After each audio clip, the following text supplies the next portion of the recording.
शास्त्रकारों ने, शास्त्रों में संतों ने, महंतों ने, बड़े बड़े ऋषियों ने, मुनियों ने कि देखिए स्त्री जाति को, माताओं बहनों को कथा का अधिकार देंगे महीना में, तो वो थोड़ा गलत है। लिखा भी है शास्त्रों में, कहा भी गया है कि स्त्री जाति को व्यास गद्दी पर बैठने का अधिकार नहीं है।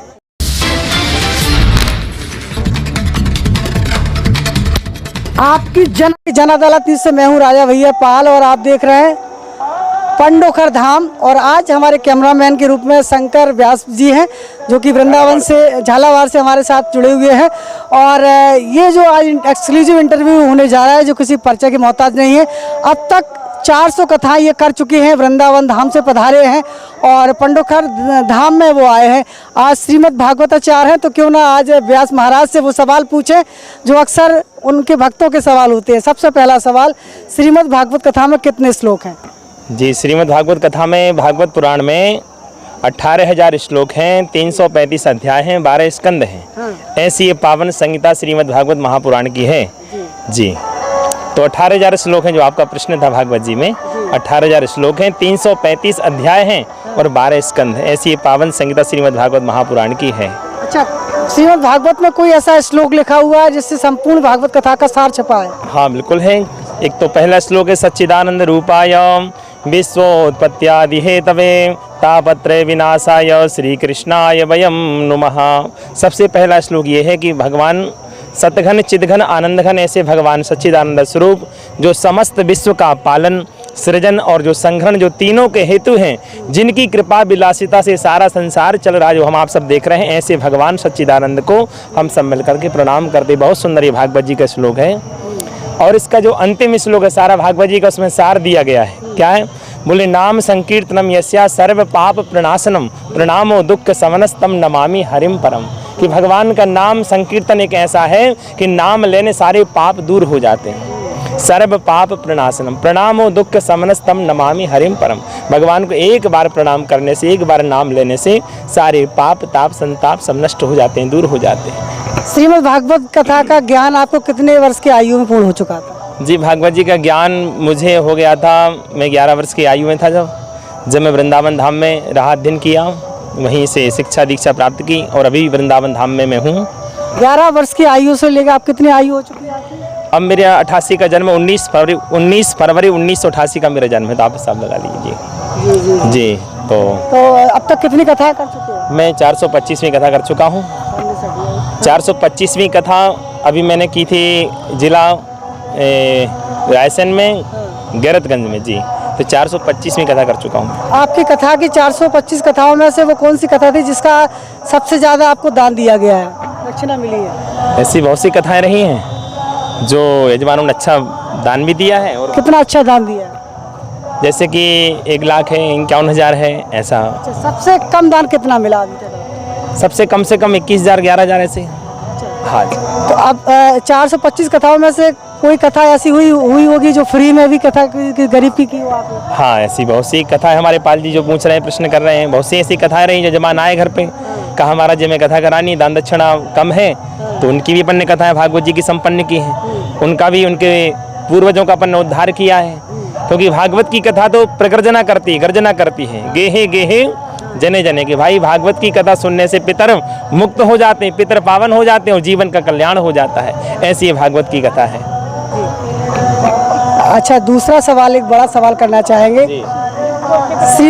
श्रीमद् भागवत कथा से जिस तरीके से कलयुग में देखा जा रहा है कि ये उद्धार हो जाता है इस कथा से, तो आपको लगता है कि जो संसार में जितने भी पाप हो रहे हैं, श्रीमद् भागवत कथा से उनसे मुक्ति मिल सकती है? बिल्कुल, क्योंकि श्रीमद् भागवतस्यापि नित्यम भवति यद गृहे तद गृहम तीर्थ रूपम ही बसताम पापनाशनम। जिस घर में भागवत जी की कथा होती है या जो व्यक्ति भगवान की कथा को सुन लेता है, उसके घर के पाप भी दूर हो जाते हैं और वह व्यक्ति निष्पाप हो जाता है और उसको परमात्मा की प्राप्ति हो जाती है और उसके पितर आनंद मनाते हैं अपने पितृलोक में और पितरों की कृपा हो जाती है उसके ऊपर। ऐसी ये भागवत की कथा है जी। व्यास महाराज जी, एक बड़ा सवाल करना चाहेंगे। हो सकता है इस सवाल करने से उन तमाम महिलाओं को खिन्नता हो, लेकिन सवाल तो सवाल होता है और अक्सर ये सवाल हर किसी को झंझोर देता है कि आखिर वो कौन सा कारण है जिसके कारण व्यास गद्दी से महिलाओं को कथा नहीं कहना चाहिए। क्या ये शास्त्रों में कहीं लिखा है?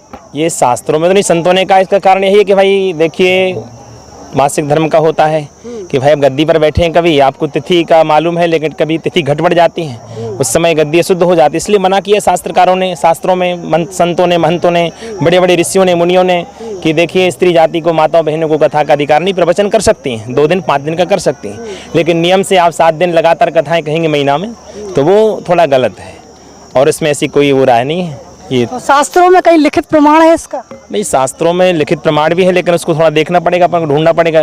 लिखा भी है शास्त्रों में, कहा भी गया है कि स्त्री जाति को व्यास गद्दी पर बैठने का अधिकार नहीं है। लेकिन आजकल जो समाज चल रहा है, जो चल रहा है अपना ये लोग क्या बोलते हैं कलयुग, तो उसमें तो सब कुछ हो रहा है।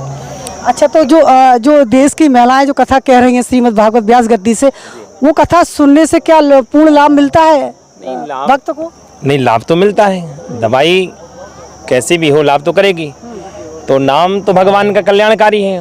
कथा आप उसको अशुद्ध मान रहे हैं तो कैसे पवित्र? लेकिन हाँ ये है कि एक संकल्प होता है, एक ब्राह्मण के मुख से या संत के मुख से कथा सुनने का अलग परिवर्तन है और वो अलग है।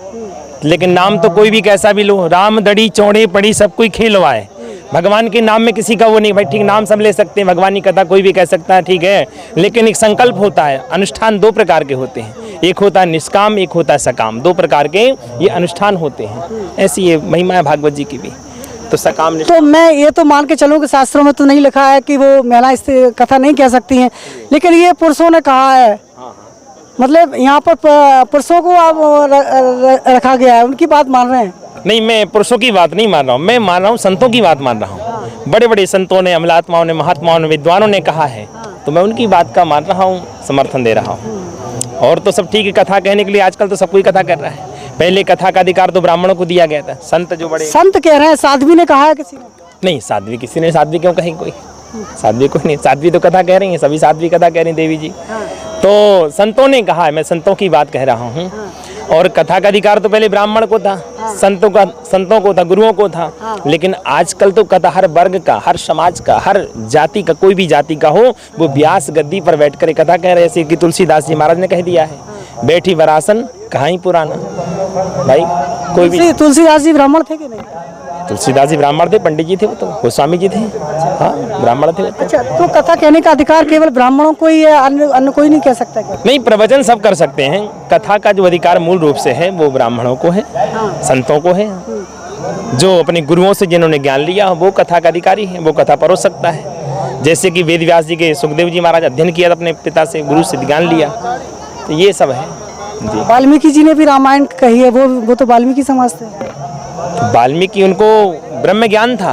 हम इतने ब्रह्म ज्ञानी लोग थोड़ी कई लोग हैं, वो इनको परमात्मा की कृपा थी, उन्होंने भजन किया था। नारद जी की कृपा हुई थी, तो नारद जी ने मंत्र दिया, मरा मरा जपो, मरा मरा जपते उल्टा नाम जपत जग जाना, वाल्मीकि भय ब्रह्म समाना। ब्रह्म के समान हो गए वाल्मीकि जी महाराज, मरा मरा कहते हुए।